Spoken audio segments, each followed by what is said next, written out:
Saudara-saudara, Manajemen Indonesia Tourism Development Corporation atau ITDC telah memastikan sirkuit Mandalika tidak akan lagi kebanjiran. Menjelang perhelatan tes pramusim MotoGP 2022 sekitar 10 hari lagi.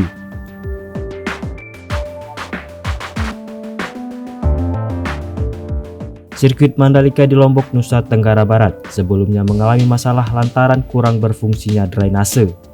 Saat hujan deras mengguyur sirkuit, membuat beberapa area menjadi terendam air.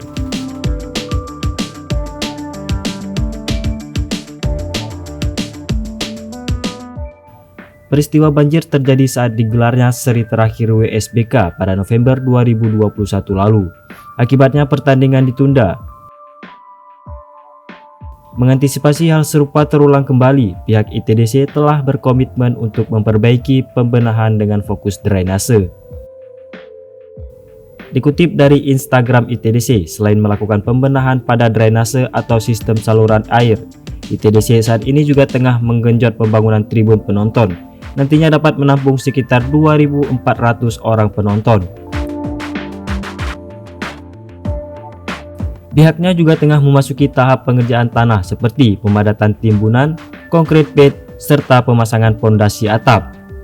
Tak ketinggalan, trek sirkuit juga makin gencar mengalami pengecetan pada barir, serta pemasangan digiflag sesuai dengan standar dan ketentuan FIM.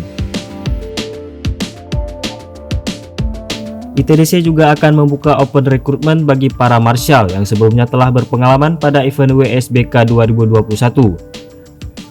Untuk kembali mengajukan diri dan berpartisipasi pada Mandalika MotoGP Official Test dan MotoGP 2022.